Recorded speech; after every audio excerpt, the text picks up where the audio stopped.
Hello everyone, I am Varun Gupta and you are watching Natural English. This Natural English is useful for all possible purposes and this is capsule number 9 for the same. Let's begin with the first sentence. All these are Natural English actually used sentences. How's your new office coming along? Everything is up in the air at the moment. I haven't got a clue what's going on. Now let us see what are interesting phrases. The first very good phrase here is coming along. Coming along का मतलब होता है जब कोई चीज़ evolve कर रही हो, develop हो रही हो, अराइव हो रही हो या डिज़ाइन की जा रही हो. कोई चीज़ डेवलप हो रही है, उसका विकास हो रहा है, वह आ रही है या उसको डिज़ाइन किया जा रहा है. और मोस्टली इस फ्रेज को हम आईएनजी के साथ ही यूज़ करते हैं. The building work was coming along nicely. भवन का काम ठीक ठाक चल रहा था, अच्छे से डेवलप हो रहा था, अच्छे से चल रहा था. How is Srishti coming along with her swimming? सृष्टि की स्विमिंग आजकल कैसी चल रही है? ठीक ठाक चल रही है. It is coming along nicely. तो जब कोई चीज़ विकसित हो रही हो, आ रही हो, डिज़ाइन की जा रही हो तो उसके लिए कमिंग अलोंग का इस्तेमाल करिए. Let's proceed friends. आज का अगला फ्रेज है up in the air. Up in the air बहुत ही इंटरेस्टिंग है और इसका मतलब होता है जब कोई चीज़ अनिश्चित है, अभी उसको तय नहीं किया गया है तो वह भी अप इन द एयर है. जब कोई चीज़ पर डिसीजन नहीं हुआ है तो it is up in the air. अभी कुछ भी हो सकता है. Nothing has been finalized. देखिए पहला sentence. We have not yet taken any decision. Everything is up in the air. अभी तक हमने कोई निर्णय नहीं लिया है, सब कुछ हवा में है, मतलब सब कुछ अनसर्टेन है, कुछ भी हो सकता है. What do you plan to do after 12th?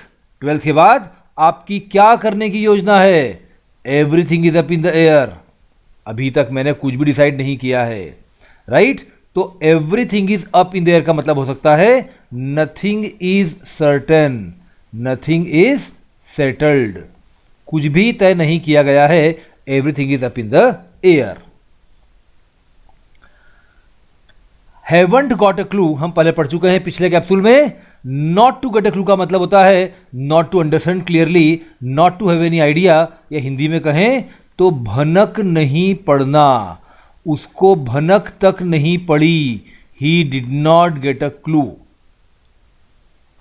पूरा समझते हैं. How is your new office coming along? आपके नए ऑफिस का काम कैसा चल रहा है, वो कैसा बन रहा है? Everything is up in the air at the moment. अभी तक कुछ भी निश्चित नहीं है. I haven't got a clue what's going on. मुझे तो पता भी नहीं क्या चल रहा है. गोइंग ऑन का मतलब भी क्या चल रहा है. व्हाट्स गोइंग ऑन, क्या हालचाल है, ऐसा. डियर फ्रेंड्स, आज का सेकंड फ्रेज है, सेकंड सेंटेंस है. I am sorry but I won't let you get away with treating me like your dogsbody any more. Again taken from natural spoken English. यहां पहला बहुत interesting sentence का structure है. Won't let you followed by any more. Won't let you any more का मतलब होता है will not allow you to continue this. मैं आपको अब यह नहीं करने दूंगा. आई won't let you do this any more.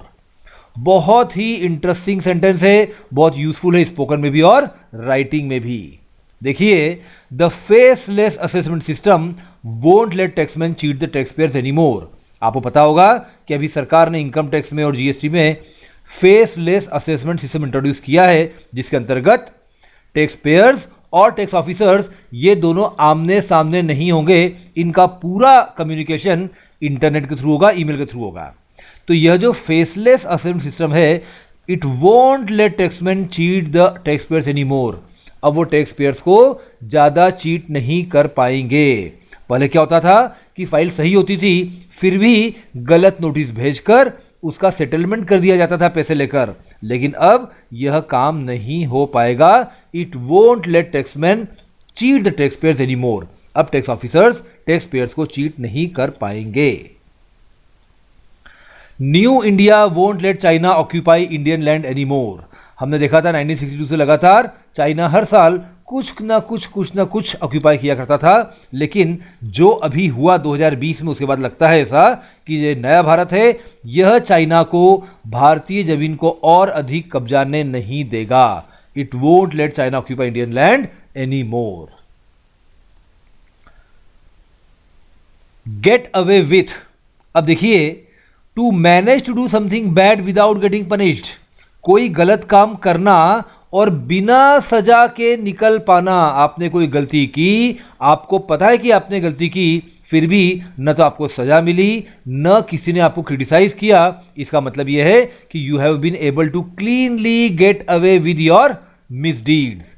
आप अपने बुरे काम को करके चुपचाप बाहर निकल गए. They have repeatedly broken the law and got away with it. उन्होंने अनेकों बार कानून तोड़ा है, उन्होंने बार बार कानून तोड़ा है और हर बार साफ बचकर निकल गए हैं. अच्छा बताइए, यदि आप लॉ को ब्रेक करके भी you are able to get away with, तो आपने लॉ की किस चीज का फायदा उठाया होगा? हमने पढ़ा था पिछले कैप्सूल में एक शब्द, लूप होल. लूप होल कानून में छोड़े जाते हैं ताकि उनका फायदा उठाकर कोई बच सके. How can he get away with speaking to her like that? उनसे इस प्रकार से बात करके वह साफ कैसे बच सकता है? मतलब उसको सजा झेलना पड़ेगी, उसको पनिशमेंट होगा. He can not gate away with such an wrong behaviour this time. इतने बुरे व्यवहार से इस बार वो नहीं निकल सकता. If you don't watch these videos on a regular basis and not attempt test on the play store app, you can't get away with this carelessness. आप इस केयरलेसनेस के साथ बहुत आगे नहीं बढ़ सकते. वीजीए आपके लिए डेली ये कैप्सूल बनाता है और हम अपने एंड्रॉयड ऐप पर आपको इस पर टेस्ट देते हैं, और वो टेस्ट देते देते आपने इसको कितने ध्यान से समझा है और कितना इसका यूज कर पा रहे हैं, ये सारी चीजें सुनिश्चित हो जाती हैं. You can't get away with not watching them. अगला देखिए, डॉग्स बडी. अब डॉग्स बडी जैसा नाम से जाहिर है, somebody forced to do all the jobs nobody else wants to do. जो काम कोई और नहीं करना चाहता, वो काम करने के लिए जिसको मजबूर किया जाता है, वह है डॉग्स बडी. उसको कहा जाता है dogsbody. I got myself a job as a typist and general dogs buddy on a small magazine. अब देखिए यहां पर ऑन आया है, ऑन ए स्मॉल मैगजीन. एक छोटी सी मैगजीन में मैंने खुद के लिए एक जॉब हासिल किया, एक टाइपिस्ट और एक जनरल डॉग्स बडी के रूप में. मैं टाइप करता था और डॉग्स बडी था, मतलब वो सारे काम करता था जो और कोई नहीं करता. झाड़ू लगाना, सफाई करना, सबके लिए चाय लेकर आना and so on. I thought the job would be glamorous but I just turn out to be a general dogs buddy. मुझे लगा कि जॉब बहुत ग्लैमरस होगा, लेकिन यह तो केवल क्या निकला? मैं केवल एक जनरल डॉग्स बडी निकला. मतलब मैं ऐसा व्यक्ति निकला जिसको हर कोई भी हुक्म दिया करता था. I just turn out to be a general dogs buddy. मैं केवल एक आम सबके आदेशों का पालन करने वाला बन गया. पूरा देखते हैं. I am sorry but I won't let you get away with treating me like your dogsbody any more. मैं क्षमा चाहता हूं, लेकिन मैं आपको अब बचकर नहीं निकलने दूंगा मुझे डॉग्स बडी के रूप में ट्रीट करके. अब आप मुझे इस प्रकार से ट्रीट करके नहीं बच सकते. मतलब अब मैं अपना बदला लूंगा.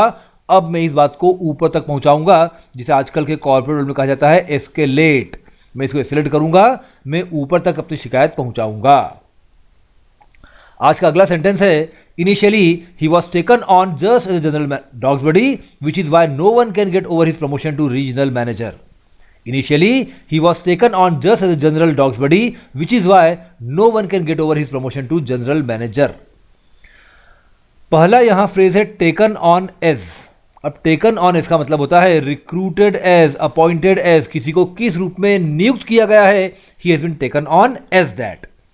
In his first job at a railway canteen, एक रेलवे कैंटीन में अपने पहले नौकरी में, अपने पहले जॉब में, Modi was taken on as a chai wala. Modi को, नरेंद्र मोदी जी को एक चाय वाला के रूप में नियुक्ति मिली थी. In many family run enterprises, कई सारे परिवार द्वारा संचालित उपक्रमों में, you may be taken on as a senior manager. हो सकता है कि आपको एक वरिष्ठ प्रबंधक के रूप में नियुक्ति दी जाए, but you end up as a multi functional executive. पर आप अंत में अनेक विभागों में, अनेक कार्यपालन के रूप में काम करते हो, मतलब फाइनेंस हो, मार्केटिंग हो, एचआर हो, आपको सभी फंक्शंस में काम करना पड़ता है यदि आप एक छोटे फैमिली रन एंटरप्राइज में काम कर रहे हैं तो। और शायद ये सीखने के लिए काफी अच्छा होता है इनिशियल ईयर्स में। अगला फ्रेज है दोस्तों, which is why no one. बहुत ही इंटरेस्टिंग है, यहां विच दैट भी लगा सकते हैं आप। इसका मतलब होता है कि इस पूरे फ्रेज के पहले जो लिखा गया है वो कारण है कि क्यों इसके बाद में जो लिखा गया है वो नहीं हो पा रहा। समझते हैं सेंटेंस के माध्यम से। The new office boy is rather thick skinned. जो नया ऑफिस बॉय है वो किसी बात पर ध्यान नहीं देता। Which is why no one talks to respectfully. और इसी कारण शायद कोई भी उससे सम्मानजनक तरीके से बात नहीं करता। यदि आप थिक स्किन्ड हैं तो कोई भी आपसे सम्मानजनक तरीके से बात नहीं करेगा। The science teacher never check the copies. जो विज्ञान का शिक्षक हैं वो कभी भी कॉपीज चेक नहीं करते। Which is why no one complete the homework. और यही कारण है कि कोई भी होमवर्क कंप्लीट नहीं करता। When the teacher does not check the copies naturally students stop doing homework. तो which is why no one एक बहुत ही इंटरेस्टिंग क्लॉज है जो एक कंपाउंड सेंटेंस के बीच में आता है। इसके पहले होता है कारण और बाद में होता है उसका रिजल्ट। ध्यान से पढ़िए, ध्यान से एग्जाम्पल देखिए और इसको बोलने और लिखने में यूज करिए। अगला है दोस्तों गेट ओवर। अब गेट ओवर का मतलब होता है to accept the new reality. नई वास्तविकता को स्वीकार कर लेना। To overcome the initial shock. जो आपको प्रारंभ में शॉक लगा था उससे आप आगे निकल गए तो you have been able to get over this fact. जैसे it can take weeks to get over an illness like that. इस तरह की बीमारी से ओवरकम करने में सप्ताह लग सकते हैं। हो सकता है कि आपको 4, 5, 6 वीक लग जाएं इस बीमारी से उबरने में, इस बीमारी को स्वीकारने में, इसको एक नया नॉर्मल समझकर जिंदगी को फिर से स्टार्ट करने में। मनन इज प्रिटी अपसेट। मनन बहुत ज्यादा नाराज है, दुखी है, निराश है। But he will get over it. किंतु वह इससे उबर जाएगा, वो इसको स्वीकार कर लेगा, इसे ओवरकम कर लेगा। वो कुछ समय के बाद वापस नॉर्मल मूड में आ जाएगा। पूरा सेंटेंस देखते हैं। Initially he was taken on just as a general dogs buddy. प्रारंभ में उसे एक सभी के काम करने वाले के रूप में लिया गया था। Which is why no one can get over his promotion to general manager. इसलिए कोई भी स्वीकार नहीं कर पा रहा है कि अब इसका as a regional manager promotion कर दिया गया है। एक ऐसा व्यक्ति जो जनरल डॉग्स बडी के रूप में नियुक्त किया गया था वो अब रीजनल मैनेजर बन गया है।